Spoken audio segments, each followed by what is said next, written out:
I'm Natasha Kirchuk, and thanks for joining us from our studios in Israel. Coming up in today's newscast, Jordan and the Palestinian Authority come together in a rare show of unity. It looks like the Prime Minister's wife is in big trouble. And Wonder Woman fans, sit tight because we're about to reveal yet another movie that she'll be featured in. Stay tuned for the latest news in Israel.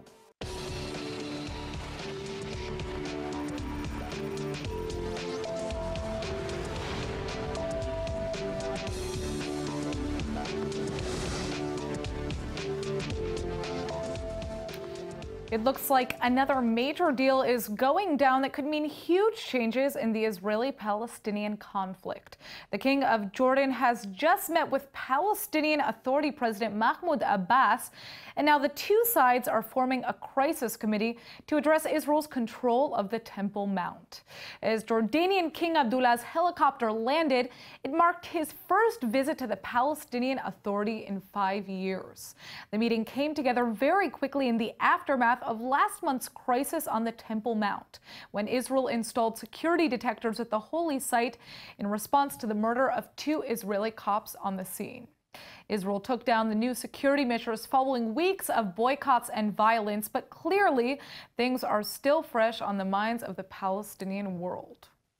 زيارة جلالة الملك عبد الله الثاني إلى رام الله ولقائه مع أخيه سيادة الرئيس محمود عباس تأتي في وقت في غاية الأهمية، حيث تم تقييم مشترك للتجربة الأخيرة التي واجهناها معا فيما يتعلق بالاعتداءات الإسرائيلية المباشرة على المسجد الأقصى ومدينة القدس، ومحاولة إسرائيل التغيير من الواقع القائم في المسجد الأقصى. تقييم هذه التجربة كانت مهمة جدا من أجل فعلا التحضير لمرحلة قادمة نحن نتوقعها من قبل إسرائيل ومن قبل شخص رئيس الوزراء الإسرائيلي بنيامين نتنياهو. The two sides are now joining together to form a new crisis committee which intends to monitor the holy site and address any further changes Israel may place at the Holy Mount. This comes at a time when the Israeli-Palestinian peace process is at a standstill and Israeli-Jordanian relations continue to strain, so this deal will certainly have major implications for Israel down the line. Now, as we speak, police are moments away from filing corruption charges against Israeli Prime Minister Netanyahu, but it looks like the first criminal indictments will be for his wife, Sarah. The Israeli Attorney General will be charging the Prime Minister's wife with using government money for the family's private expenses. Sarah Netanyahu now faces 4 charges of fraud and breach of trust, allegedly for misusing hundreds of thousands of shekels of public funds to pay for her own housekeeping expenses. This includes using state money for everything from exaggerating meal expenses to covering her late father's medical expenses. She's also in trouble for buying furniture and then moving it to the Netanyahu's private home and for paying an electrician on the public's dime. Israeli police first pushed for these indictments over a year ago, but after being questioned by police last week, now it looks like Sarah Netanyahu will finally be faced with the charges after all. This is just another bad day in a series of bad days for the Prime Minister, coming just after his former Chief of Staff, Ari Harrow, agreed to give police evidence against him. And now the Supreme Court has ordered Netanyahu to disclose phone calls related to yet another scandal he's suspected of. Nearly 2/3 of Israelis are calling for Netanyahu to resign if he's indicted, and things are certainly looking grim for the entire Netanyahu family. Well, former IDF soldier Elor Azaria is making a last-ditch attempt to delay serving out his prison sentence. A military appeals court had already upheld his manslaughter conviction for killing an unarmed Palestinian attacker in the West Bank that had just been neutralized. Azaria had then tried to appeal the charges and lose his 18-month jail sentence, but the courts rejected his request. This case has already proven to be one of the most controversial cases in Israel in recent memory. Azaria has appealed to IDF Chief of Staff Gadi Eisenkot, begging him for a reduced jail sentence, and now his lawyers are asking the military courts to delay the start of his prison time until Eisenkot announces his decision. Azaria's attorney claims that the uniqueness of this case justifies a, quote, unique delay, but we'll see what the judge says about the matter shortly. The 20-year-old convict will be headed to jail tomorrow if his latest appeal doesn't work out for him. Well, it looks like the White House is finally showing their support for the Taylor Force Act, which was passed last week by the Senate Foreign Relations Committee. Now, this bill aims to cut the portion of U.S. aid to the Palestinian Authority that gets rerouted to pay the families of terrorists or so-called martyrs. With us in the studio for more of this ongoing story is ILTV's Aaron Porras. Hello, Aaron. So tell us about what the White House is now saying. So when Trump's team is throwing their full support behind the bill, but tentatively, which is an interesting thing to say, that they're throwing their full support tentatively. Right. But essentially they're saying, it passed the Foreign Relations Committee, like you said, in a vote by 14-7, massive accomplishment. Mm-hmm. And then the Trump White House is essentially saying, we will back this as long as it doesn't jeopardize chances for peace in the Middle East. Well, it's definitely felt like the White House has been rather silent about this entire bill in the first place, which is surprising, and it's specifically because of that issue. Sure. They don't want to look like they are somehow coming out against the Palestinians. Exactly. But at the same time, they've made it very clear that they will not tolerate paying and funding for terrorists, even indirectly. Right. Well, certainly President Trump does not want to harm U.S. relations with either the Palestinians or the Israelis, but let's check out your report. The Taylor Force Act has been gaining momentum across the aisles in the United States, and it's now full steam ahead on its path to become a law, though critics have warned that the bill's passage may undermine the Palestinian Authority by cutting a huge percentage of state funds to the PA. Both Republicans and Democrats seem to agree that America can no longer support Palestinian terror against the State of Israel, even indirectly. Lobbyists for the bill have clarified that the act only denies state funds going to Palestinian families of terrorists or prisoners, but leaves all other humanitarian programs and money intact, hoping to send a clear message against incentivizing terror. This comes at a tenuous time in the peace process and in America's role in brokering peace, so the White House will need to walk a careful line as this bill progresses. Now, earlier this week, I had the chance to sit down with Christopher Rudy, the CEO of Newsmax Media, who is perhaps known as U.S. President Donald Trump's most prominent unofficial spokesman. Well, let's take a look at his insight as to what the president and his administration are truly thinking when it comes to Israel. Let's begin with talking about what is happening here on the ground in Israel right now. Clearly, there has been a lot of conflict with what has happened around the Temple Mount. We didn't hear any specific message coming from Trump regarding the Temple Mount, but there were discussions that were happening on the ground here that we don't know much about. What can you say in terms of what you know was happening behind the scenes as this crisis was unraveling? Well, I can just say that President Trump is probably one of the strongest guys that you'll ever see in the White House that supports Israel. He has a long history of being very supportive of Israel, and he came here to Israel as one of his first countries traveling abroad. I think that was very symbolic and important. I think he's going to have a generally supportive view of Israel, but I think in the beginning it's not going to change too much from the foreign policy of the Bush, Clinton, and Obama administrations, and I think you're already seeing that. Well, and I do want to ask about the embassy move in a little later on in our conversation here, but I would like to talk about Jared Kushner, who he has selected to essentially be the man who solves the Israeli-Palestinian conflict once and for all. Now, we've just seen a private discussion leaked that essentially revealed Kushner's doubts that there is a solution to this issue in the first place. Is he the right man to be tackling this issue? What is your opinion on that? I can't believe that he went into it thinking that he was not going to accomplish something. Now, those comments that you're saying he supposedly said were off-the-record comments. I think everybody agrees the solution there is going to be very difficult, but more of a continuing resolution would probably be a better way to express it. And I think Jared is a really smart guy. He's accomplished a lot in his life, and I think it's something that's very close to him to accomplish this. So I think we certainly need to give it a chance. All right, so talking about kind of the American policy. Initially, when Trump was campaigning, he said that one of the first things he was going to do was move the American embassy from Tel Aviv to Jerusalem, but we haven't seen that happen yet. What is the likelihood that that move will in fact happen, if at all? It's interesting. That was a very big agenda item for the Trump transition team. It looked like he was going to do it within the first 10 days of becoming president. I think, again, here's where you see everybody says Donald Trump barrels ahead and doesn't.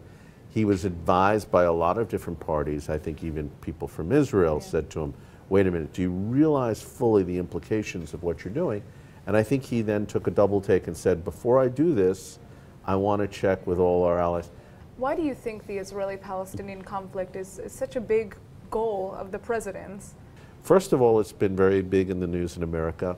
A lot of Jewish community people in the United States, it's been a big issue.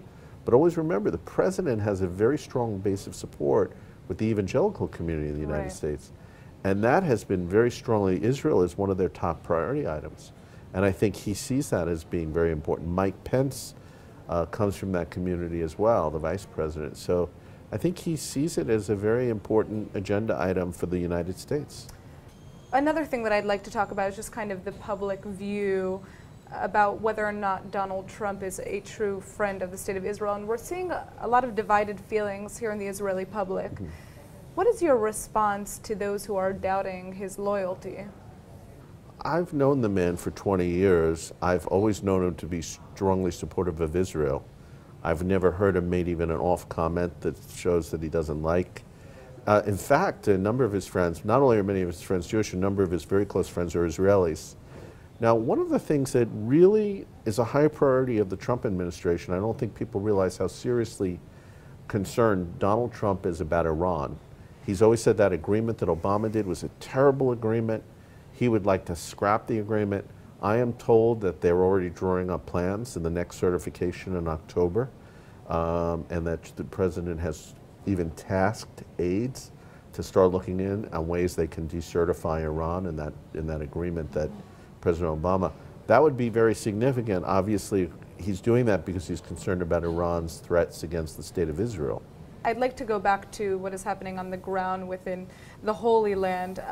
You know, we're seeing reports coming out that are saying half of the Palestinian Authority's budget is going to pay the families of terrorists or so-called martyrs. And we have seen the Taylor Force Act been introduced, but it has not yet been passed. What is the likelihood that the United States government is going to change or cut the funding that is going to the Palestinian Authority given these recent reports? Well, you've probably seen the press reports I have that the Trump administration seems supportive of the Taylor Force Act. And as you know, this is Senator Graham put that in after a U.S. serviceman was stabbed to death in Jaffa. And apparently the Palestinian Authority helped the terrorist family. I mean, that is aiding and abetting. It's almost a reward. So I think this is a really serious concern for the United States. And I think it might be a message to the Palestinian Authority, you better not do this or else you're going to get your funding cut. And I think even the threat of it could be very, very effective. All right, well, our final question for you is not related to politics, it's not related to Donald Trump, it's related to your visit here in Israel. How are you finding it? Are you enjoying visiting Israel? What amazes me is that I was first here in 1984. Israel was just 35 years of age, and it is now almost double that. Wow. And it's amazing to see the development and the progress, and it's also amazing to see how the young people are so enthusiastic about their global role now because of technology. And so I think it's a very uplifting experience being here. Beautiful. Well, thank you so much for sitting down with us, Christopher Rudy. Thank you, Natasha. Great to see you. All right. The American ambassador to the United Nations is asking the UN to expand its investigation into Hezbollah in southern Lebanon. The UN has over 10,000 troops already policing the situation in the area, but clearly the U.S. doesn't think this is enough. With more on these developments is ILTV's Brett Allen Smith. Now, Brett, what exactly is the ambassador asking the UN to do? Well, this is a very hot area for Hezbollah, and like you're saying, the UN already has an interim army in place there specifically to monitor what Hezbollah is actually up to. So what Nikki Haley is getting at is all these reports about illegal weapons making their way into South Lebanon and into the hands of Hezbollah.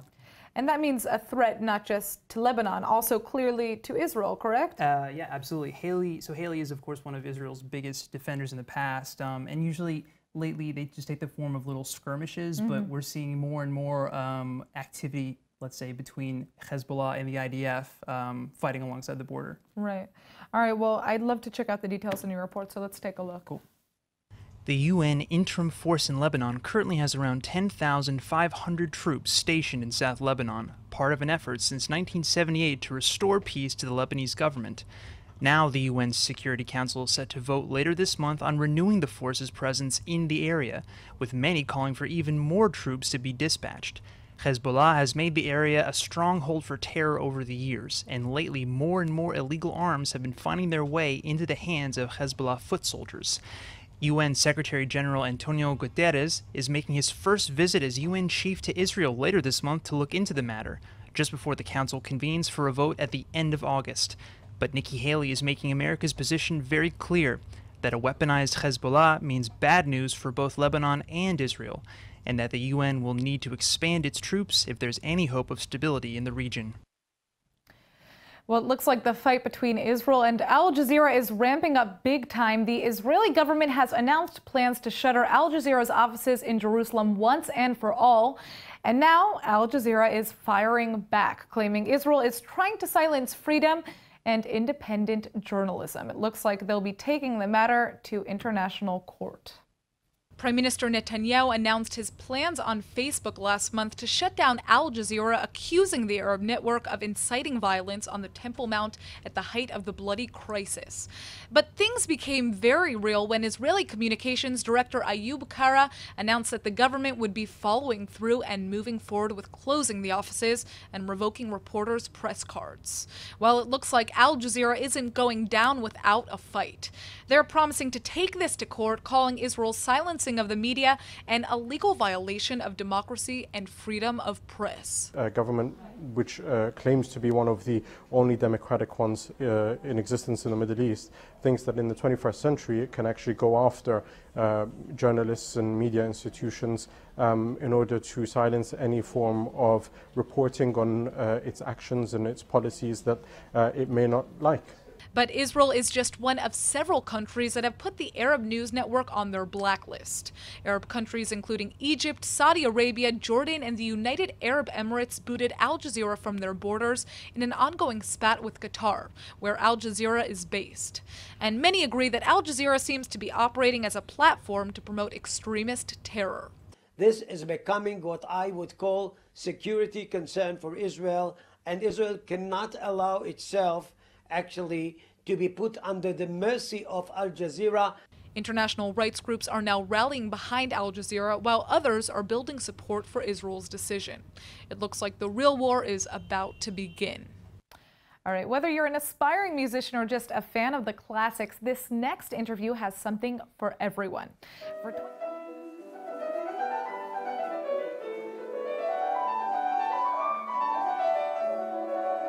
For 25 years now, the Tenafly International Piano Masterclass has been a must-attend event for any pianist in Israel who wants to be the best. The classes, which are held in the Negev Desert, open door after door for Israel's young and talented musicians. And now Yuval Admoni, a piano professor at Tenafly, joins us in the studio to tell us more. Well, thank you for joining us. My pleasure. All right, so tell us a little bit about the Tenafly International Piano Masterclasses. Well, this is a yearly event every summer, and it has been going on for 25 years. Wow. And when I was young and beautiful, I was one of the students, and it was very exciting already then. We were like 40 students, and by now we have grown to almost double, 80 students, pianists from all over the world. From all over the world, so not Yes. just Israel. So you're, and Right. where are these pianists coming from? What countries? Oh, we had from Germany, Poland, Hungary, the Czech Republic, Russia, United States, China. We have quite a few Koreans coming with a professor That's from unbelievable. Korea. So tell us about this gala concert that you put on. The gala concert is the tip of the ice, Right. the crown. But after all the concerts that we have during the course, we pick maybe the most flashy and most brilliant performances that we had during the course, and we put them together for the pleasure of the audience in the Tel Aviv Museum, and that will be on the 17th of August at 8:30. Wow, great. So we still all have time to go and check them out. Now, how long are the classes, just for those of our viewers who might be interested? Well, we have the studio lessons where the heart of the work is done, and this is from 9 in the morning until noon, until 1. Okay. So these are daily lessons, and each pianist or piano duo, in our case, my wife and I, get an hour each. But then later, after they fed themselves, we need to stay alive, we go every afternoon to a public masterclass in the big hall, and then we can all observe a lesson in the making. So speaking of these lessons, tell us about some kind of the success stories of the students who have come to these classes. I would say that any Israeli pianist who has made a name for himself has gone year by year through the Tel Chai Master Course. And we've had really very beautiful and exciting success stories, starting from the latest, Denil Trifonov, the first prize winner of the Rubinstein competition. Wow. And he's been a student of one of our professors, Tatiana Zelikov. And we have Israelis like Tomer Gvirtzman and Yaron Kolberg and Yoni Yontov, who has just been also a finalist in the Rubinstein competition. We had a Korean young girl just winning the Young Arthur Rubinstein competition in Beijing. Well, here's my question for you. For those of us, not myself personally, I wish I could play the piano that well, but for those of our viewers who are interested, when does the next semester start? And answer that quickly because we're running out of time. Well, it's every summer. Every summer, okay. Yes, and everyone is invited. You can see the lessons, small ones in the studio, the public master courses, and then, of course, in the museum. We want to fill it up, and everybody can come and enjoy. Beautiful. All right, well, thank you so much for joining us, Yuval, and I hope I can check out the event. Very well. All right, now this is some very big news. For the first time in history, a healthcare provider in Israel will be subsidizing HIV medication. While the rate of HIV infection in Israel is very low compared to other Western countries, this still means that the country will be seeing a dramatic drop in prices for HIV medication. About 400 Israelis contract HIV every year, with an infection rate of 48.7 per 1 million people. The Israeli health provider Meuchedet has now decided to subsidize a generic version of the HIV drug Truvada. That means HIV patients now only have to pay around $83 to $138 for the medication, instead of a whopping $580. The medication is used for both HIV treatment and prevention, so this is some good news for the health of the public because it will help prevent further cases of HIV. It looks like the decision is catching on fast. Clalit, one of Israel's biggest HMOs, will now soon begin to subsidize HIV drugs for its patients. It looks like Israel's beloved Wonder Woman Gal Gadot is going to be making yet another appearance in an upcoming movie. This time around, she'll be featured in the iconic role in the upcoming film Flashpoint, which is the first solo film for the DC Comics character The Flash. The Scarlet Speedster is known for his super speed, which includes the ability to run, move, and think extremely quickly. Add some superhuman reflexes to that, and Flash easily violates the laws of physics. Well, Wonder Woman will be starring right next to the DC Comics character yet again in the Flashpoint film, which is set to be released in 2020. That means that all the Israelis that already can't stop talking about Gal Gadot will have another 3 years to do just that. The Israeli actress's breakout film Wonder Woman pulled in a whopping $800 million at box offices as of last weekend. And you can see Gadot taking on the role yet again in the upcoming film Justice League, which will release this fall. Enroll in eTeacher's online Hebrew courses and quickly discover that it creates the deepest connection to Israel that you could ever imagine. Well, if you're in a musical mood, then this next one's for you, because our Hebrew word of the day is psanter, which is the Hebrew word for piano. It doesn't get much more romantic than a little musicat tanser, or piano music, does it? For some classical psanter, you've got plenty to choose from, like Chopin, Mozart, or Beethoven. But I think we could all use a little psanter every once in a while from Billy Joel too. And if you're lucky enough to find yourself being serenaded by your own personal psantran for a man, or psantranit for a girl, that's a difficult word, you can always just tell them to play it again. Oh, and don't tell my mom, but I skipped all of my psanter lessons when I was a kid. The weather is brought to you by international singer-songwriter Sabina. Make sure to check out her latest album, Purple Ribbons, and get updated for upcoming concerts. All right, let's go ahead and take a look at the weather forecast. Tonight is expected to be partly cloudy, but comfortable with a low of 78 or 26 degrees Celsius. Tomorrow should be sunny and just a little warmer with a high of 89 or 32 degrees Celsius. All right, that's it for today's news. Today's exchange rate is 3.61 shekels to the American dollar. Remember to sign up for our daily newsletter at iltv.tv. I'm Natasha Kirchak, and thanks for watching.